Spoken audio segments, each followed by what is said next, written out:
Hello everyone, अज दे video का subject है अपना जनरल फाउंडेशन कोर्स। सो ये वीडियो +2 क्लास के 10th चैप्टर नाल रिलेटेड आ। चैप्टर का नाम है business transaction and ledger. So अज असी सिलेबस दे विच 10th चैप्टर जो टॉपिक दिते उन्हां बारे करांगे, यानी इच meaning of business transaction, book keeping, accounting, journal, ledger, cash book, trading account, profit loss account ते बैलेंस शीट बारे पढ़ांगे।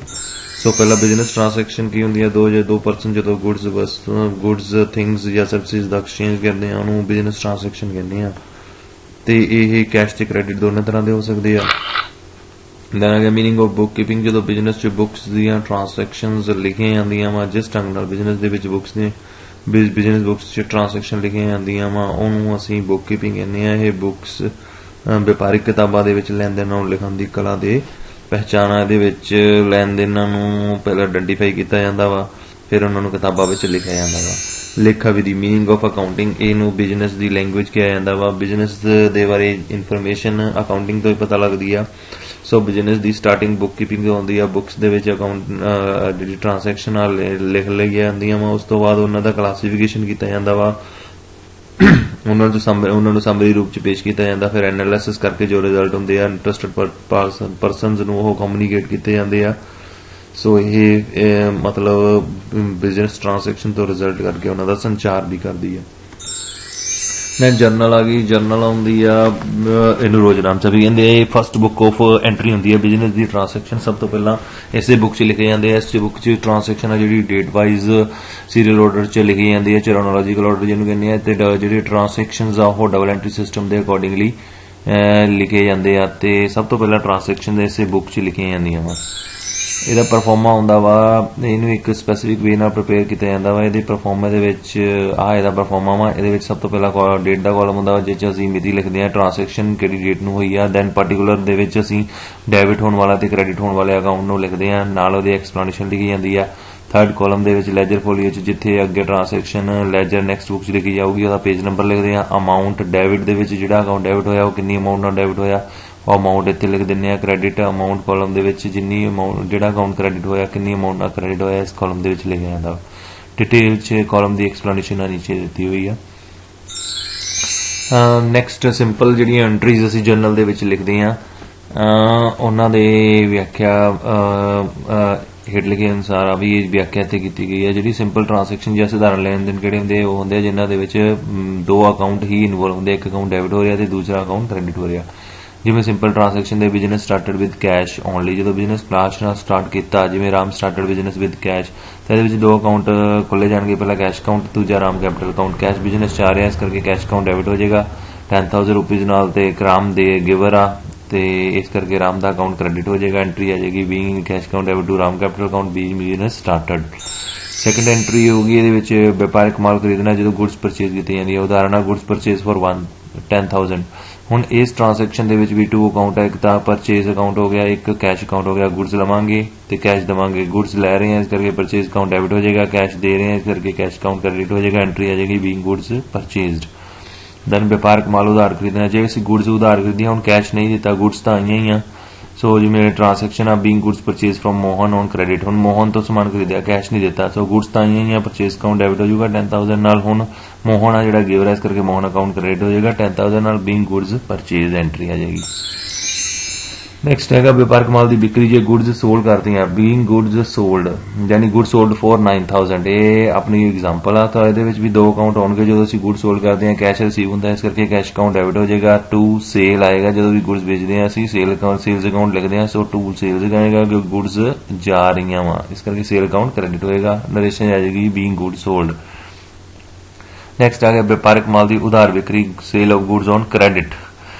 जिवें उदाहरण goods sold to Sunil on credit. हुण असीं गुड्स तो बेचियां पर कैश रिसीव नहीं होया क्योंकि गुड्स असीं सुनील नूं बेचियां, सुनील इत्थे रिसीवर हो गया, सो सुनील अकाउंट डेबिट हो जाएगा ते टू सेल्स अकाउंट हो जाएगा। इत्थे अमित लिखेगा गलती नाल, सुनील आना सी, अमाउंट भी 7,000 आनी सी। नैक्सट आमदनी प्राप्ति रिसीप्ट ऑफ इनकम, उदाहरण भी 500 रिसीव एज इंटरस्ट। जो 500 रिसीव एज इंटरस्ट ट्रांसैक्शन हुई है कैश रिसीव होया तो इंटरस्ट साडी इनकम है, जो कैश रिसीव होया तो कैश अकाउंट डेबिट होएगा तो इनकम जी है टू इंटरस्ट रिसीव्ड करके क्रेडिट हो जाएगी क्योंकि इनकम हमेशा क्रेडिट होंदी है। ट्रांसैक्शन बन गई, सो ये नरेशन लिखी जाऊगी being cash receive as interest.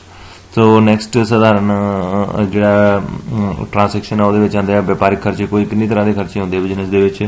For example उदाहरण के तौर पर जिमें 1000 रुपये तनख्वाह अदा की, सैलरी पेड ₹1000। इस ट्रांसैक्शन के एक सैलरी है जिहड़ा खर्चा वा तो पे कर रहे हैं तो कैश जा रहा वा, मतलब सैलरी अकाउंट आ रहा है, एक कैश अकाउंट आ रहा वा। सो क्योंकि सैलरी खर्चा वा, खर्चे डेबिट होंगे, कैश सैलरी अकाउंट डेबिट होएगा तो कैश जा रहा है टू कैश अकाउंट होएगा, रिलेशन जाएगी बीइंग सैलरी पेड। ये सीगे सिंपल ट्रांसैक्शन। नैक्सट आ जाती है साडे कोले जर्नल दे विच लिखे जाने वाली कंपोजिट ट्रांसैक्शन। जी कंपोजिट ट्रांसैक्शन जो की होंगे वो ट्रांसैक्शन होंगे जिन्होंने 3 या 3 तो ज़्यादा अकाउंट इनवॉल्व होंगे आ, उन्होंने कंपोजिट ट्रांसैक्शन कहते हैं। इन्हों की एग्जाम्पल आ व्यापार रोकड़ और होर संपत्तियों नाल शुरू करना, business started with cash and other assets. Example आ Sham started business with cash 5000 stock 4000 and machinery 1000। So इस ट्रांसैक्शन टोटल 4 अकाउंट हो गए, 3 चीज़ा रिसीव हो रही हैं। कैश अकाउंट डेबिट हो जाएगा, स्टॉक अकाउंट डेबिट हो जाएगा तो मशीनरी अकाउंट डेबिट हो गया 10,000 के नाल। ये 3 चीज़ा आ रही हैं, इस करके डेबिट हो जाएगी। तो शाम कैपिटल है जी वो क्रेडिट हो जाएगी टोटल अमाउंट नाल 20,000 के नाल। Being started business with cash stock and machinery, इस तरह कंपोजिट एंट्री हो जाएगी। सैकेंड ट्रांसैक्शन के आंदा वा संपत्ति की विक्री, जो सेल ऑफ एसेट करते हैं, जो प्रॉफिट होता या लॉस होता है, इस तरह 3 अकाउंट इनवॉल्व हो जाते हैं। उदाहरण देखते हैं motor car of book value 15,000 sold for 20,000। असी मोटर कार सेल करती है 20,000 BA जी 15,000 की सी। देखो ये कैश रिसीव हो गया, कैश अकाउंट डेबिट करांगे 20,000 के नाल। मोटर कार जा रही है यानी कि इनू असी क्रेडिट कर देंगे टू मोटर कार 15,000। जो डिफरेंस आ वो 5,000 आ, 15,000 की मोटर कार साढ़े 20,000 च बेगी, 5,000 रुपये प्रॉफिट एंड लॉस अकाउंट पै जाएगा। इस तरह की कंपोजिट एंट्री बन गई। सेम नरेशन बनेगी being motor car sold and profit recorded. Next composite entry बन जाती है नगद छूट ते खरीदी, परचेज एट कैश डिस्काउंट। जो गुड्स परचेज करते हैं तो सूँ कुछ डिस्काउंट मिल जाती है कई बार, तो वो रिगार्डिंग ये एंट्री है। देखो एग्जाम्पल आ goods 3,000 purchase at 2% cash discount. हम 3,000 दी चीज़ा अभी 2% कैश डिस्काउंट से खरीदियां वा, जो गुड्स तक खरीदियां वा, सो परचेज अकाउंट डेबिट हो जाएगा 3,000 के नाल। हम 2% डिस्काउंट मिल गया, मतलब कैश सानू घट देना पएगा। 2% कैलकुलेट करांगे, कैलकुलेट किया होया 3,000 × 2/100 60 आ गया। 60 रुपये घट पेमेंट करनी है, इस करके 2 कैश जाएगा साਡਾ 2940। 60 है जी साडी इनकम हो गई, इनकम क्रेडिट हो जाएगी 60 रुपीज़ नाल। सो एंट्री बन गई purchase account debit 3,000 to cash account 2940 to discount received 60 being goods purchase and discount received. ये सीगियां कंपोजिट एंट्रीज मेन। नैक्सट आ गया साढ़े को laser, meaning of laser. Laser है जी ये भी मेन किताबों के एक किताब है। ये जी ट्रांसैक्शनस आ वो समरी रूप च लिखिया जांदियां वा। कोई भी ट्रांसैक्शन होंदी आ ਉਹਦੀ अल्टीमेट पोस्टिंग लैजर च की जाती है। लैजर च असी ਜਿਹੜੇ ट्रांसैक्शनस आ उन्होंने अकाउंट्स की फॉर्म ਦੇ ਵਿੱਚ ਲਿਖਦੇ ਹਾਂ। ਇਸ ਦੇ ਵਿੱਚ ਹਰੇਕ asset, liability, income, profit gain या लॉस के लिए एक अकाउंट मेनटेन किया जाता वा। उस अकाउंट नाल रिलेटेड सारियां ट्रांसैक्शनस इक्को जगह पर लिखिया जांदियां वा, क्योंकि इस दे विच ट्रांसैक्शनस लास्ट टाइम अंतिम बार लिखे जाते हैं, इसलिए इसनूं transaction last book of entry भी कहा जाता वा। तो ये जी लैजर आ वो जर्नल तो प्रिपेयर की जाती है। जो जर्नल चो कोई ट्रांसैक्शन लैजर च आने लैके आने जो जर्नल चो कोई ट्रांसैक्शन लैजर दे विच लिखते हैं तो उन्होंने पोस्टिंग कहा जाता वा, यानी कि खतौनी कहा जाता वा। क्वेश्चन फॉर यू आ भी तुसी इस चैनल नूं सबसक्राइब कर लिया वा, जे नहीं किया तो चैनल नूं सबसक्राइब करो ताकि वीडियो तुहानूं मिलते रहे। दैन आ गया एडवांटेज और यूटिलिटी ऑफ लैजर। लैजर की साढ़े को की एडवांटेज है, यूटिलिटी आ। देखो लैजर के सूँ बहुत फायदे है, क्योंकि लैजर के ट्रांसैक्शनस आ वो समरी करके लिखिया होंदियां वा। सो फस्ट ये सानू एडवांटेज हो जाता वा तुरंत जानकारी, क्योंकि सारिया ट्रांसैक्शनस एक पर्टिकुलर अकाउंट बारे एको जगह पर लिखिया होंगियां, इस करके सानू क्विकली इनफॉर्मेशन मिल जाती है। सैकेंड है बकाया की जानकारी, इनफॉर्मेशन अबाउट बैलेंसिस। जो असी लैजर के कोई ट्रांसैक्शन लिखते हैं तो हरेक ट्रांसैक्शन तो बाद असी बैलेंस फाउंड आउट करते हैं। सो क्विकली सानू बैलेंस पता लग जाता। समरी सारिया एक किसी पर्टिकुलर एसेट या लाइबिलिटी या परसन के बारे सारिया ट्रांसैक्शनस एक जगह के उत्ते लिखिया होंदियां वा। सो संखेप रूप च लिखिया जांदियां वा, जिहड़ी साडे लई काफ़ी बेनीफिशियल होंदियां वा। Then basis for preparing trial balance. Ledger दे विच बैलेंस फाइंड आउट किए जाते हैं तो बैलेंस के नाल ही ट्रायल बैलेंस प्रिपेयर किया जा सकता है। इस तरह ये ट्रायल बैलेंस नूं प्रिपेयर करने दे विच हेल्प करदी है। ਦੈਨ ਹੈਲਪਫੁਲ ਇਨ ਪ੍ਰੀਪੇਅਰਿੰਗ ਬੈਲੈਂਸ ਸ਼ੀਟ ਸੇਮ ਤਰ੍ਹਾਂ ਹੀ, ਕਿਉਂਕਿ ਬੈਲੈਂਸ ਸ਼ੀਟ 'ਚ ਵੀ ਅਸੀਂ ਬੈਲੈਂਸ ਲਿਖਣੇ ਹੁੰਦੇ ਆ, ਐਸੈਟਸ ਦੇ ਲਾਇਬਿਲਿਟੀਜ਼ ਦੇ ਜਿਹੜੇ ਬੈਲੈਂਸ ਆ ਸਾਨੂੰ ਲੈਜਰ ਤੋਂ ਪਤਾ ਲੱਗਣਗੇ। ਇਸ ਤਰ੍ਹਾਂ ਇਹ ਫਾਈਨਲ ਅਕਾਊਂਟ ਬਣਾਉਣ 'ਚ ਨਾਲੇ ਬੈਲੈਂਸ ਸ਼ੀਟ ਬਣਾਉਣ 'ਚ ਵੀ ਹੈਲਪ ਕਰਦੀ ਹੈ। ਇਹ ਸੀਗੀ ਯੂਟਿਲਿਟੀ ਆਫ ਲੈਜਰ, ਖਾਤਾ ਵਹੀ ਦੇ ਲਾਭ। ਦੈਨ ਹੈਗਾ ਪਰਫਾਰਮਾ ਆਫ ਲੈਜਰ। ਦੇਖੋ ਲੈਜਰ ਜਿਹੜੇ ਲੈਜਰ ਦੇ ਵਿੱਚ ਅਕਾਊਂਟਸ ਮੇਨਟੇਨ ਕੀਤੇ ਜਾਂਦੇ ਆ ਡਿਫਰੈਂਟ ਥਿੰਗਸ ਦੇ, ਸੋ ਇਸ ਕਰਕੇ ਜਿਹੜਾ ਇਹਦਾ ਪਰਫਾਰਮਾ ਵਾ ਉਹ ਲੈਜਰ ਦਾ ਜਿਹੜਾ ਪਰਫਾਰਮਾ ਅਕਾਊਂਟ ਦਾ ਪਰਫਾਰਮਾ ਹੀ ਆ। ਪਹਿਲਾਂ ਆਪਾਂ ਦੇਖ ਲਈਏ ਅਕਾਊਂਟ ਕੀ ਹੁੰਦਾ ਵਾ। ਜਿਹੜਾ ਅਕਾਊਂਟ ਹੁੰਦਾ ਵਾ ਇਹ ਇੱਕ ਟੇਬਲ ਹੁੰਦਾ ਵਾ ਜਿਹਦੇ ਵਿੱਚ ਫਿਕਸ ਕਾਲਮ ਹੁੰਦੇ ਆ ਤੇ ਇਹਦੀਆਂ 2 ਸਾਈਡਸ ਹੁੰਦੀਆਂ, ਇੱਕ ਡੈਬਿਟ ਸਾਈਡ ਹੁੰਦੀ ਹੈ, ਇੱਕ ਕ੍ਰੈਡਿਟ ਸਾਈਡ ਹੁੰਦੀ ਆ। ਸੋ ਜਿਹੜੀ ਡੈਬਿਟ ਸਾਈਡ ਹੁੰਦੀ ਆ ਉਹਨੂੰ ਖੱਬੀ ਹੱਥ ਵਾਲੇ ਨੂੰ ਡੈਬਿਟ ਸਾਈਡ ਕਿਹਾ ਜਾਂਦਾ ਵਾ ਤੇ ਸੱਜੇ ਹੱਥ ਵਾਲੇ ਨੂੰ ਕ੍ਰੈਡਿਟ ਸਾਈਡ ਕਿਹਾ ਜਾਂਦਾ ਵਾ। ਜੇ ਕੋਈ ਵੀ ਬਿਜ਼ਨਸ ਦੇ ਵਿੱਚ ਐਕਸਪੈਂਸ ਹੁੰਦਾ, ਇਨਕਮ ਹੁੰਦੀ ਆ, ਲਾਇਬਿਲਿਟੀ ਹੁੰਦੀ ਆ ਜਾਂ ਕੋਈ ਪਰਸਨ ਹੁੰਦਾ ਵਾ, ਸੋ ਉਸ ਦੇ ਰਿਗਾਰਡਿੰਗ ਅਕਾਊਂਟ ਮੇਨਟੇਨ ਕਰਦੇ ਆ ਤੇ ਫਿਰ ਉਸ ਪਰਸਨ ਬਾਰੇ ਜਾਂ ਉਸ ਐਸੈਟ ਬਾਰੇ ਸਾਰੇ ਲੈਣ ਦੇਣ ਸਾਰੀਆਂ ਟ੍ਰਾਂਜੈਕਸ਼ਨ ਇਸ ਅਕਾਊਂਟ ਦੇ ਵਿੱਚ ਸਮਰੀ ਰੂਪ ਦੇ ਵਿੱਚ ਲਿਖੀਆਂ ਜਾਂਦੀਆਂ ਵਾ।